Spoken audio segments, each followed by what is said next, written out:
네, 안녕하십니까. 평신도 교회를 꿈꾸면서 지금도 그곳만을 바라보고 또 걸어가고 있는 황창한 성도입니다.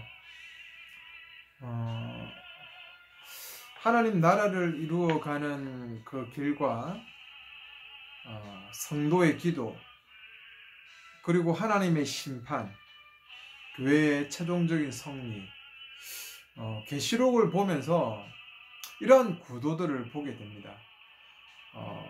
우리가 계속 계시록을 보면 순교자들의 기도, 성도들의 기도가 인심판, 심판과도 연관되어 있었고, 이런 교회가 가지는 어떤 그 기도가 하나님의 어떤 구속사와 연관되어 있는 것들을 우리가 자주 보게 됩니다. 그런데 오늘날 기도가 잘못 가르치지고, 기도가 어떤 개인의 욕망, 어떤 개인적인 어떤 문제 해결이라는 그 긍정신학들과 어떤 그 기도가 만나지면서 하나의 어떤 종교와 비슷하게 되어버렸죠. 우리 선조들이 어떤 정한수 떠놓고 물 떠놓고 간절하게 빌었던 그 내용이나 오늘 우리가 교회가 기도하는 내용이나 동일한 거죠. 거기는 산신령을 모신다면, 신령을 모시고 어떤 다른 어떤 신을 부른다면, 여기는 하나님이라는 어떤 또 대체된 신에게 간절하게 부르짖어서 어떤 우리 인생의 문제를 풀어가려고 하는 것이죠. 그러니까 기도가 제일 응답이 안 돼요. 기도하겠습니다 라는 말이 제일 약한 말이 되어버렸어요. 그건 그냥 그리스도인들에게 어떤 하나의 어떤 그냥 유행어 같은 거예요. 기도의 능력, 기도의 강력함이 하나님의 심판과 구속사의 완성과 연관되어 있습니다. 성도의 기도는. 그래서 성도의 기도라는 것은 어마어마하게 중요한 것이에요. 구속사에서. 우리 계시록을 보면 그래서 오늘 본문에도 또 성도들의 기도가 나와요. 최종적인 대접 심판과도 이 성도들의 기도가 연관되어 있단 말이에요. 그런데 오늘날 기도는 너무 힘이 없고 너무 연약하고, 어떤 목사님이 썼던 글처럼 대부분의 기도가 하나님께 잡동사니 취급될 만큼 기도의 의미가 퇴색되어 버린 이유가 뭐예요? 수많이 기도하고 정말 엄청나게 기도함에도 불구하고 기도가 하나님의 구속사와 전혀 연관성을 갖지 못하고 또 능력을 체험하지 못한 부분이 되어버린 것이죠. 그것은 오늘 한국 교회가 기도는 많이 하면서 그 기도의 의미를 제대로 모르니까 교회들이 기도의 능력을 잃어버린 것이죠. 여러분 얼마나 기도하십니까? 여러분의 교회, 여러분이 속해 있는 교회가 진심으로 하나 되어서 기도하는, 하나님의 구속사를 위해서 기도하는 것이 무엇인지를 보셔야 돼요. 오늘은 각종 수요일마다 어떤 금요철학이 여러 가지 기도를 하는데, 기도가 하나의 어떤 그 하나님의 구속사라는 큰 흐름들을 연결하지 못해요. 그리고 하나의 어떤 그 하나님 나라를 이루어가는 그 본질 속에 같이 한 마음으로 품고 있지 못하니까 기도라는 부분들이 대부분 우리의 기도 제목을 보면 어떤 경제 문제, 돈 문제, 자녀 문제, 건강 문제, 이런 어떤 문제들로만 가득 차버린 거죠. 우리가 이런 부분들에 대해서 한번 진짜 신중하게 좀 고민을 해봐야 돼요. 기도가 너무 중요한 것이고,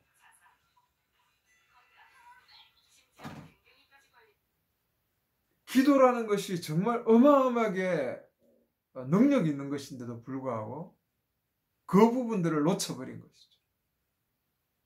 여러분 한번 생각해 보세요. 가정에 조그만 하나의 가정이라 생각해요. 저희 집은 5명이니까 5명, 4명이구나. 정말 우리 가정에 문제가 생기면 얼마나 단합된 마음으로 하나 되어서 기도하겠습니까? 한 가족이. 그런 느낌이 오늘날 교회에서 사라져 버렸어요. 왜? 일단 교회가 어떤 하나의 유기체고 대조사회로서 가족으로서의 기능을 잃어버리니까 일단 거기서 한번 죽고 들어가는 거예요. 그러니까 강력한 기도, 함께하는 기도, 그리고 정말 하나님의 구속사를 이루어가는 기도에 대해서 잃어버리게 되는 아주 근본적인 첫 단추가 교회가 하나의 가족이 아니에요. 교회가 하나의 시스템이죠, 그냥. 교회가 하나의 생명체, 유기체가 아니에요.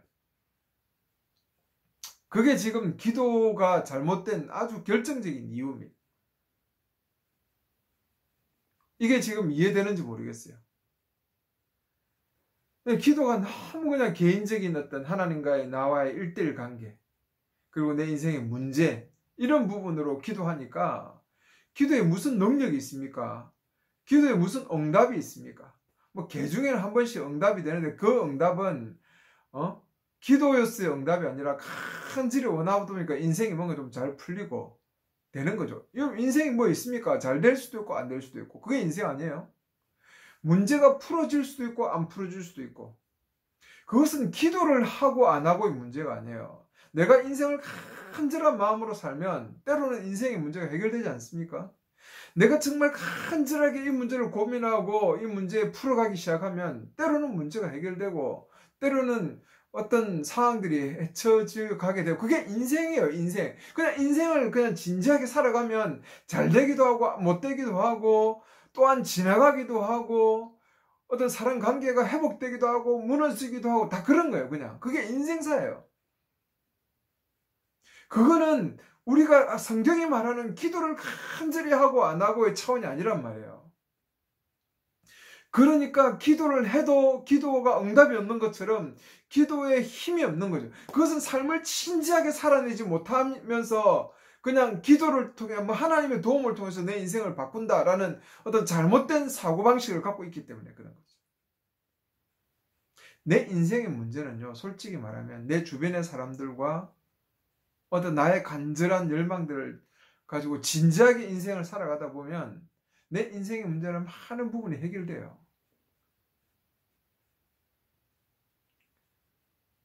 새벽마다 밤마다 계속 기도하면서 하나님 도와주십시오, 하나님 해결해 주십시오, 하나님 도와주십시오, 눈물 콧물 짜면서 하는 그 기도,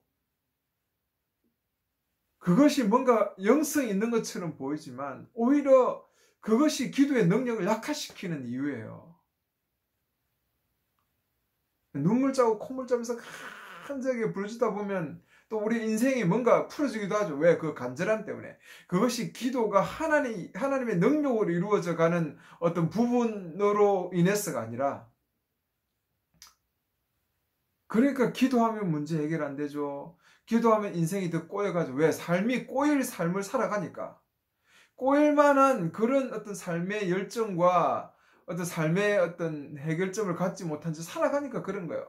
자식 문제, 부모와 자식 문제가 기도한다고 이게 뭐 해결되는 겁니까? 솔직히 자식과의 문제는 부모도 받게 되고 자식도 받게 되고 상황과 여러 가지 부분이 어떤 이해와 깨달음이 있어야 되는 것들이거든요. 인생의 문제는 그런 거예요. 기도는 내 인생의 문제를 풀어가는 게 아니라 하나님의 영적 전투의 현장에서 하나님의 그 능력, 하늘의 그 권세, 하늘에 이룬 것이 땅에서 이루어지는 통로란 말이에요. 그러니까 교회가 간절한 마음으로 모여서 기도할 때 정말 간절하게 기도해야 돼요. 하나님의 나라를 온전히 이루어갈 수 있도록, 그런 부분들이 연약해지고 성도들이 약해질 때 그 성도들의 믿음을 위해서 같이 모여서 기도하고 간절하게 기도하고, 지금 이런 또 우크라이나 문제라든지 국가적인 문제를 가지고도 정말 교회가 간절하게 기도하고, 내 개인이 기도할 때는 항상 예지양 교회 안에 있는 황창원으로서의 기도를 해야 돼요. 그걸 깨닫지 못하고 그냥 예지함과 상관없는 황창원으로서 기도한다면 그 기도는 대부분 내 인생의 문제밖에 없을 거야. 부모들이 간절하게 부르짖던 그것이나 내가 기도하는 것이나 똑같게 되는 것이죠. 여러분, 기도의 능력을 정말 깨닫고, 기도가 이렇게 중요한데, 너무너무 중요한 것이고 하나님의 구속사와 하나님의 심판과 연관되어 있을 만큼 중요한 것인데, 이 중요한 기도를 우리가 정말 잘못 가르쳐가지고 헛되게 사용해야 되겠습니까? 기도하면 역사가 이루어지고, 기도하면 하나님의 능력이 나타나고, 기도하면 교회가, 힘없는 교회가 강력해지고, 기도하면 그 교회 속에 성령의 충만함이 임하고, 그런 역사가 일어나요. 기도는 그만큼 능력이 있는 것입니다. 강력한 것이. 자꾸 내 인생의 문제 해결이라는 측면에서 기도를 접근하고 하나님과의 1:1 관계라는 측면과 접근하다 보니까 기도가 너무 약해져 버리고 정말 응답도 없고 해결도 없고, 그러니까 무슨 기도는 입으로는 하지만 뭐 믿음으로 하고 간절하게 하면 뭐 된다라고 생각해서 하는 거지만 능력도 없고 역사도 일어나지 않고, 그런 기도를 지금까지 우리가 해오는 거예요. 기도는 하나님 나라의 전진과 연관되어 있습니다. 영적 전투와 연관되어 있어요. 하나님의 교회가 이 악의 세력이 결국은 뭡니까? 하나님의 나라를 무너뜨리고 하나님의 계획이 이루어지지 못하게 하는 거잖아요. 그것을 방해하려는 그 악한 세력과 싸울 수 있는 강력한 무기가 바로 이 말씀과 기도잖아요.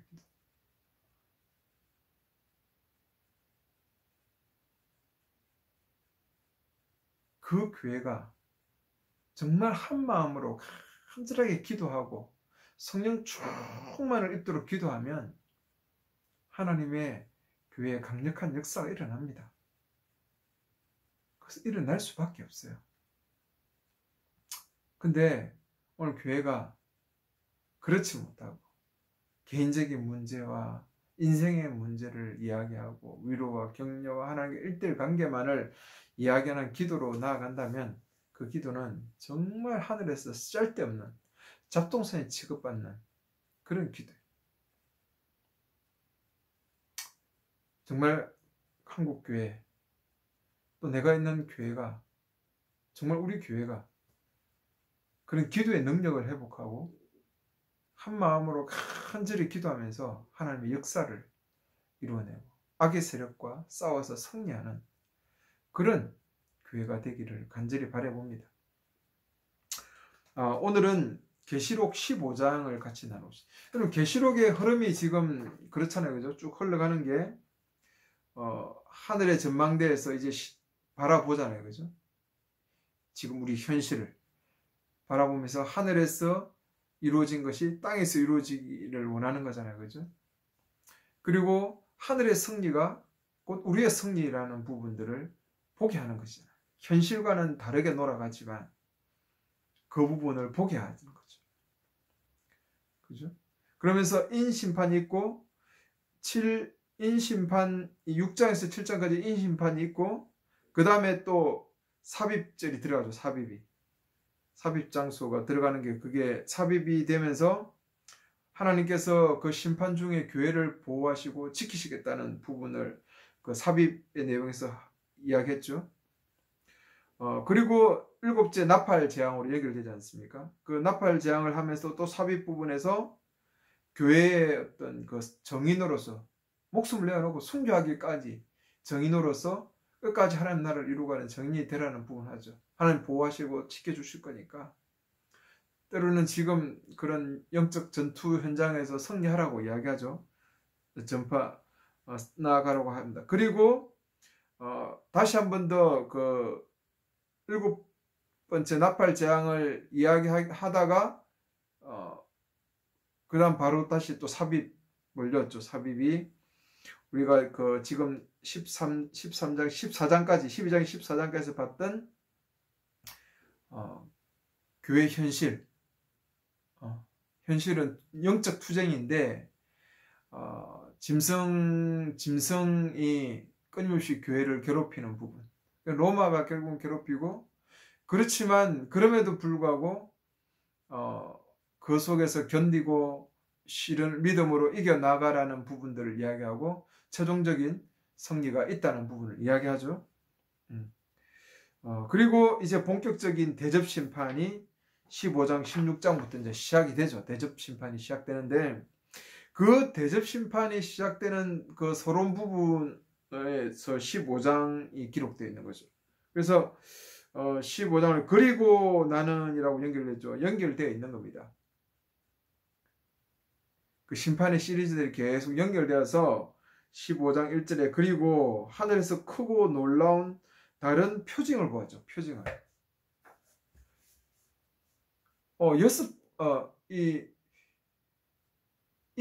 대접 심판을 이야기하면서 놀랍고 큰 표징, 이적이라고 했습니다. 이적이라고 이야기하는 이유는 뭐냐면, 이 심판이 결국은 구속사의 완성이기 때문에 그렇습니다. 완성.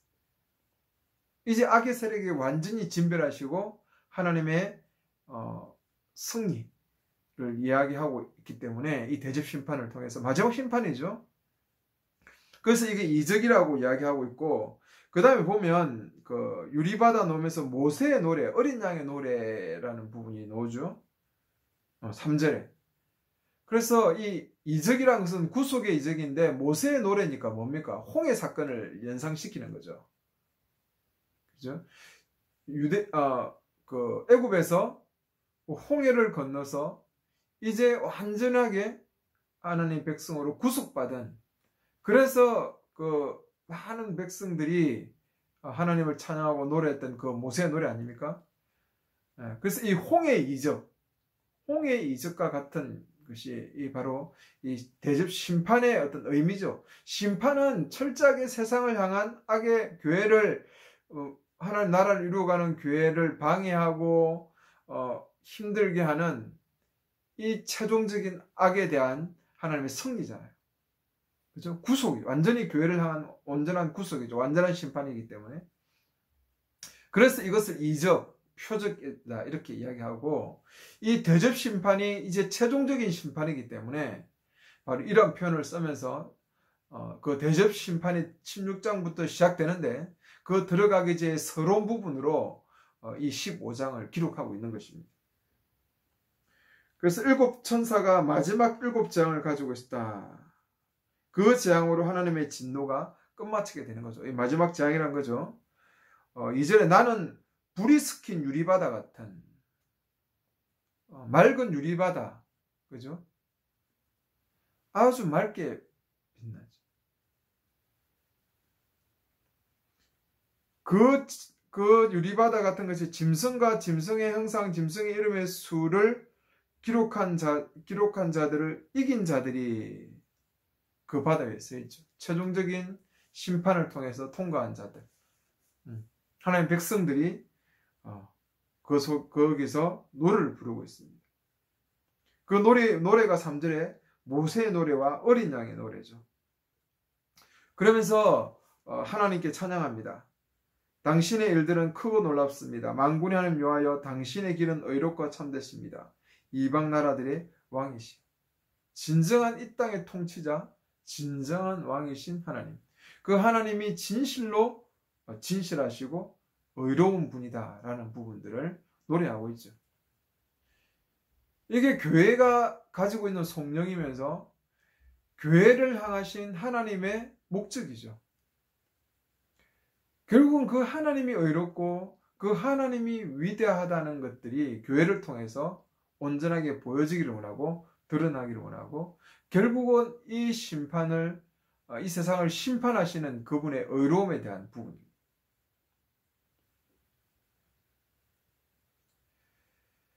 누가 당신의 사절 이름을 영광을 돌리지 않겠으며 참으로 모든 이방나라들이 당신 앞에 나와서 경배하리니 이는 당신만이 구별되시고 거룩하시고 드러나셨기 때문이다 라고 하죠. 그리고 초막 성전이 열리면서 6절에 7 재앙을 가진 천사가 오죠. 검띠를 두르고 그 성전으로부터 나왔죠. 그러면서 살아계신 하나님의 진노를 채운 검대접, 이제 대접 시리즈잖아요. 그죠? 검대접 7개를 주게 되죠. 그 성전은 하나님의 영광과 능력이 나는 연기로 가득 채웠으므로 7천사의 7장이 끝나기까지 아무도 그 성전에 들어갈 수 없다. 이제 아주 장엄하게 그 최종적인 심판이 이제 시작되면서 16장 그리고 나는 성전으로부터는 큰 소리를 들었다라고 하면서 그 마지막 대접 심판이 이루어져 가는 것을 보게 됩니다.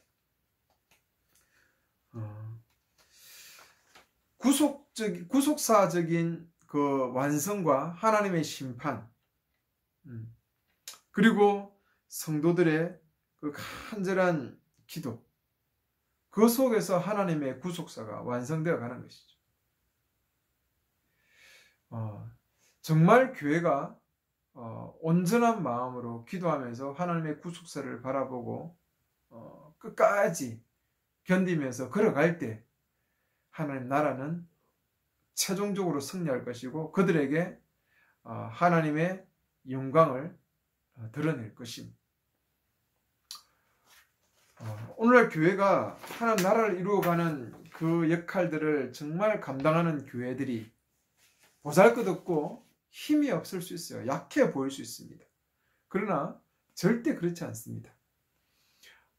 정말 지금처럼 이런 어떤 형식적인 제도적인 교회가 아니라 하나님 나라를 이루는 평신도 교회로서의 공동체 교회를 꿈꾸면서 걸어가고 있는 분들이 있고, 그리고 그런 교회가 있다면 정말 간절한 마음으로 이야기합니다.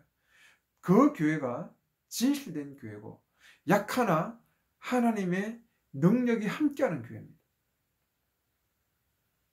교회가 간절하게 기도할 때 하늘의 뜻이 땅에서 이루어지는 통로가 될 것입니다.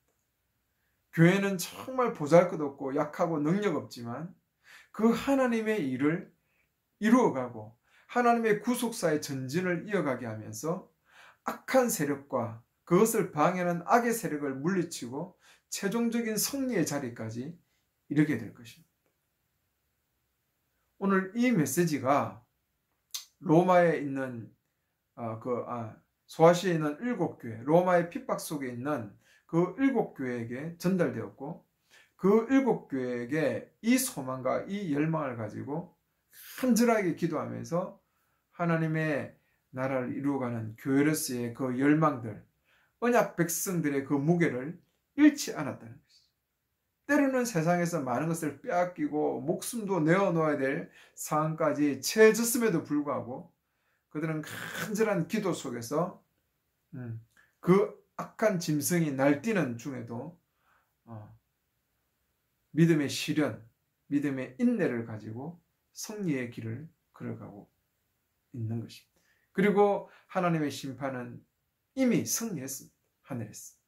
오늘 그것이 이 땅에서 이루어지고 최종적으로 이루어지는 것에 교회와 성도들의 간절한 그 하나됨의 기도, 그것이 정말 강력한 역사를 이루어낼 것이고 반드시 그것이 하나님의 나라를 이루어가는 엄청난 통로가 될 것입니다.